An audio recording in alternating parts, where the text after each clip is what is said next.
ロードバイカーのエンタメ施設暗がり峠ですが、昨年の9月頃に遊びに来て3分の1か4分の1くらいで撃沈しています。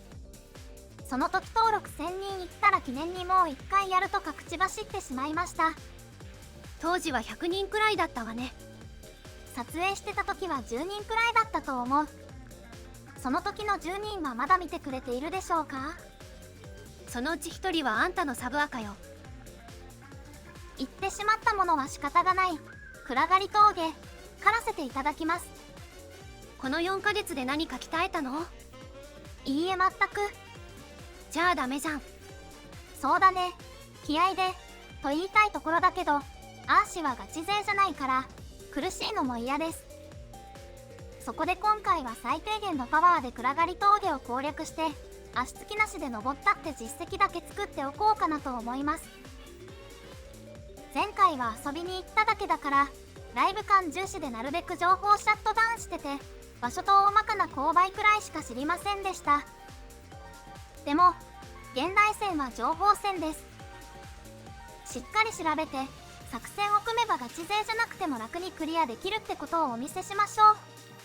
始まる前から勝負はついているんです。アーシの勝率ピピ 95%。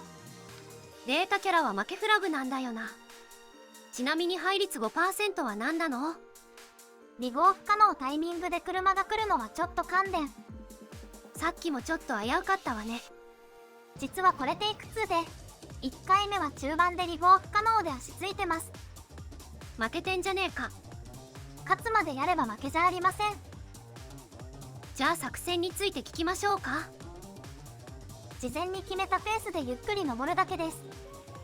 は？こういう激坂を登るのに必要なパワーって簡単に計算できるんだよね。風向きとかポジションでコロコロ変わる空気抵抗と違って、坂道による抵抗はかなり安定してる。だから事前に計算して自分に出せるパワーでペースを決めておけば絶対負けません。歩くみたいな速度で登ってるけど、どういうペースにしてるの？時速 5km です。遅すぎて草。安定して走れるギリギリまで遅い速度にしました。出せるパワーギリギリで設定するもんじゃないの？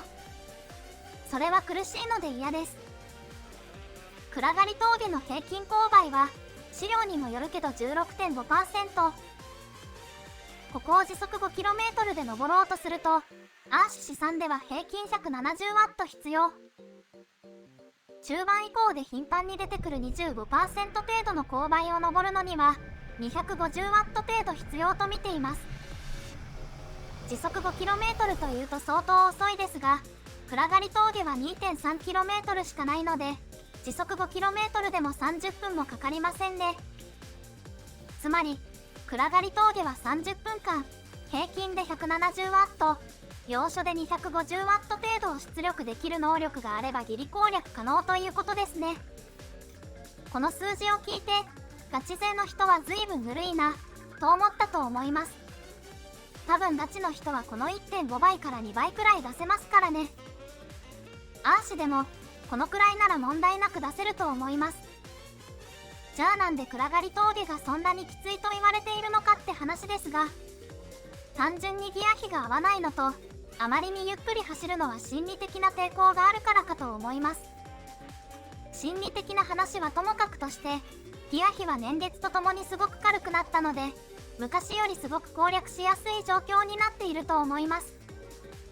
例えば2000年代のロードバイクはフロント39、リア25のギア比 1.56 くらいが普通だったんじゃないでしょうか。このギア比で時速 5km で走ろうとするとケイデンス24しか出ません。ケイデンスいくつ出せばいいとか知りませんが、さすがに24は辛いと思います。最新のコンポならギア比1とか1以下とか普通にできますよね。ギア比1ならケイデンス38、まだ辛いでしょうか。アーシが今使っているのはフロント38、リア44、なんとギア比 0.86。45C タイヤで外径が大きいことを考慮しても時速 5km 時でケイデンス45くらいになります。こんだけやって負けたら嘘でしょ。さて、気温表示の看板が見えるとウォームアップ区間は終わり、ここからしばらく斜度 20% 超えが標準になります。思いっきりセーブしていたおかげで、今のところ呼吸も上がっていませんね。いい感じです。このまま楽してクリアしたいところです。スローモーションのような映像ね。この速度でも 25% くらいの坂になればそれなりにきついからね。今から体力使うことありません。ここら辺からロードバイク乗りに忌み嫌われる排水溝が現れます。溝と直角にクリアするのがセオリーなので、一応そうしています。でもこのタイヤなら何も考えないで直進でよかったと思います。無駄な蛇行で体力使っただけですね。タイヤの太さとギア比からわかる通り、アーシが今使っているのはグラベルロードです。ロードバイクにすれば、これより 2kg は軽いけど、2kg 軽量化しても同じ速度の時に 6W くらい節約できるだけです。出力の方を揃えるなら、速度が時速 0.15km くらい落ちるだけですね。この程度ならギア比優先でいいと思います。次回以降の動画では、こういった出力と力の関係とか、走行時にかかる抵抗に関する話を何回かに分けてやろうと思ってるんだけど、どうかな？見てくれるかな？ここら辺で、ちょっと暗がり峠の紹介をしましょう。暗がり峠は大阪と奈良の県境の峠で、峠のくせにドストレートな道が特徴です。作ったのは男塾の人かな。ヒルクライムスポットとして有名ですが、実際のところ自転車の人はほとんどいませんね。ハイカーの人には人気のようで、よく見かけます。道中にはお寺や石碑などが点在していて、良い雰囲気ですね。勾配がきついのは大阪側で、アーシが今走っているのも大阪側です。この速度を走っているというかは要審議。距離や勾配は、見るデータによって結構違うから、何が正確かよくわからないです。アーシは距離 2.3km の平均勾配 16.5% ってのを信じることにします。暗がり峠をヒルクライムスポットとして見る場合、3つの区間に分けて考えていいと思います。まずはスタートから 300m、3分ほど前に通り過ぎた市街地を抜けるまでのウォームアップ区間です。斜度は 10% くらいから始まって、温度表示看板がある付近では 20% を超えるようです。じわじわ上げてくれるなんて優しいですね。そして、ウォームアップ区間を抜けてから 1.3km くらい、スタートから数えたら 1.6km ですが、平均勾配 20% 超えのひたすらきつい区間が続きます。今走っているところですね。その後はゴールまで勾配 10% ちょっとの区間が 700m 程度あるだけですから、実質 1.6km 地点がゴールですね。前回はそれを知らなかったので、このレベルの区間が 5km くらい続くと思っていました。それはちょっとクリア不可能ですね。今、25% くらいの坂を抜けて、20% 弱くらいの坂に入りました。25% もあると、時速 5km に抑えていても息が上がってきます。なので、この 20% 弱くらいの坂で息を整えます。とにかく楽にクリアしたいので、勾配が緩んでもペースを変えずに回復に専念しています。斜度 20% 弱で休憩とか意味わからなくて面白いですね。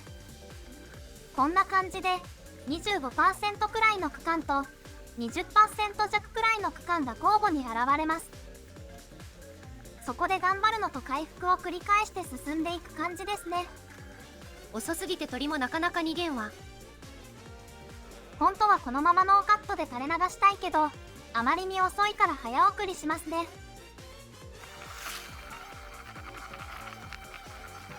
8倍速でもあんま速くなくて草。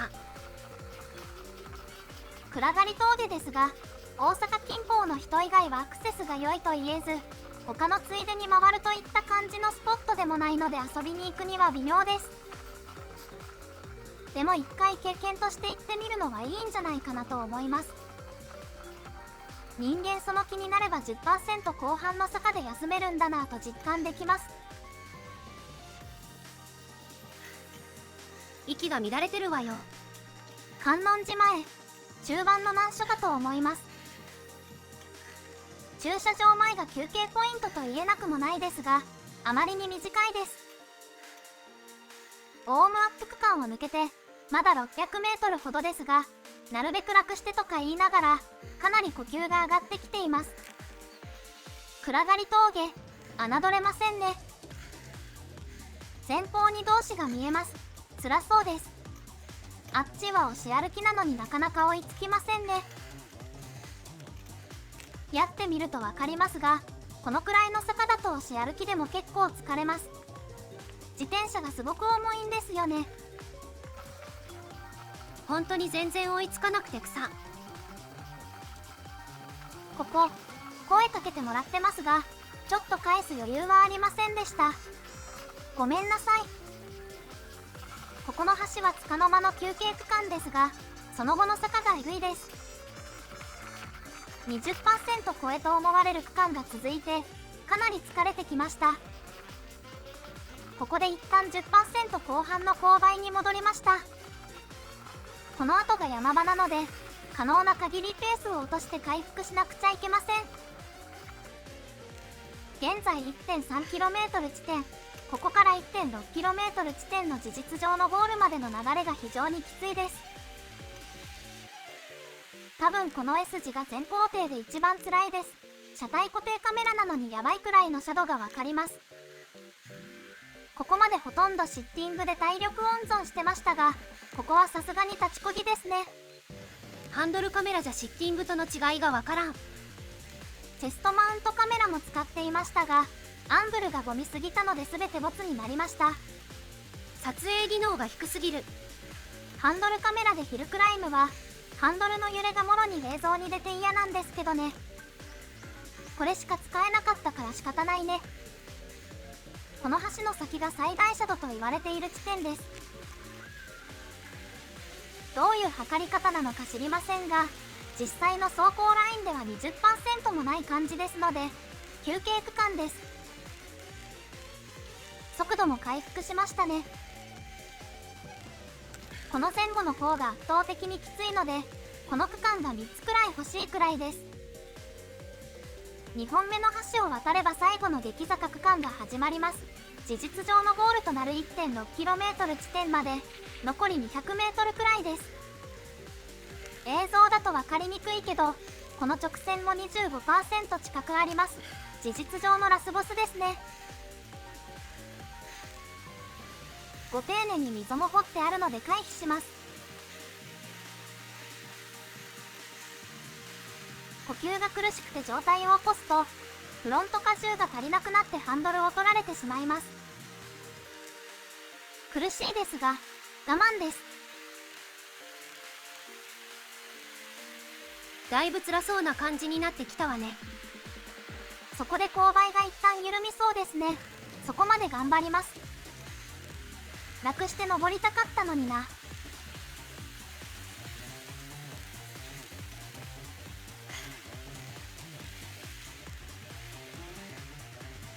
前方に何かの看板が見えます。看板があるところで一気に勾配が緩くなるって覚えていたから、あれがゴールだったかなと思ってしまいました。実は違います。あそこで一旦勾配が緩くなりますが、すぐに 20% 超えと思われる坂に戻ります。そうとは知らず、少しペースアップしてますね。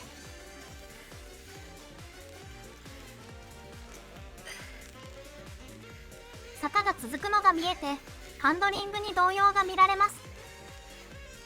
ちょっとここでゴールかと思ってたから、お辛い感じになってきました。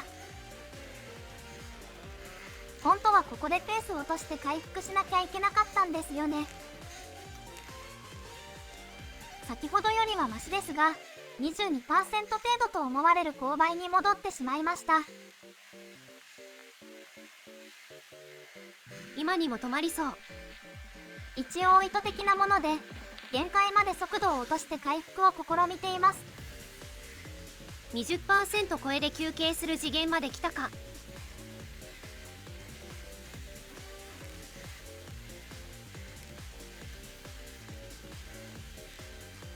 ある程度復活しました。あと少しのはずなので頑張ります。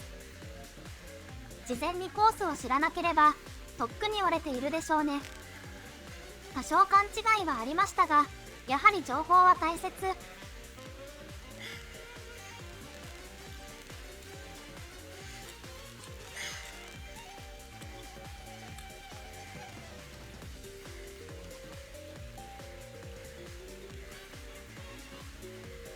見えました。本当の目印の看板です。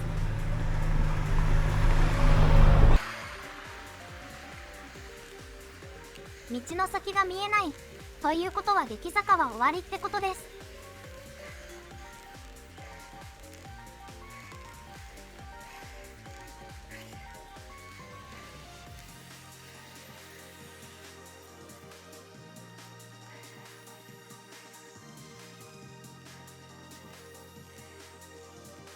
やりました。事実上のゴールです。勾配は一気に 10% 前半まで落ちます。先ほどまでのギャップでほとんど平坦に感じます。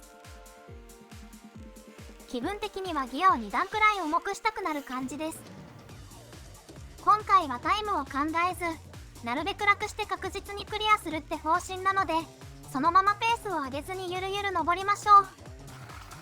もはやリボー以外で失敗する要素はないです。景色も一気に良くなって気分も高揚しますね。すれ違うサイクリストに挨拶する余裕もあります。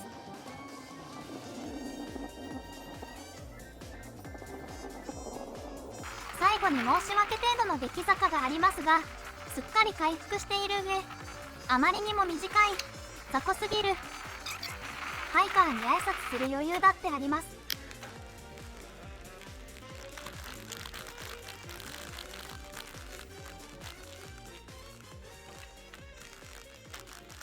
ハイゴール。ガーミンのログが取れなかったのでビデオから測ったんですが、28分21秒でした。平均時速は 4.9km。 くっそ遅いですが計画通りだからいいでしょう。これより遅いのは逆に難しいのではないでしょうか。完走した感想ですが、一時的には結構辛かったですが、あっという間に回復するので、スタミナ的な問題じゃなくて筋力不足なんでしょうね。やはり軽いギアは正義です。普通のロードバイクのギア比じゃアーシにはちょっと無理そうです。とはいえ勝ちは勝ちですので、適切な機材とペース配分があれば特別な脚力がなくても暗がり峠は攻略できるってことです。前回クリアできなかったのが心のしこりになっていたので、これで気持ちよく寝れそうです。この動画はこれで終わりです。今回はライド系の動画でしたが、普段はメカとか力学とかの解説というかうんちく動画を中心にやっています。よければそちらも見てみてくださいね。それじゃバイバイ。バイバイ。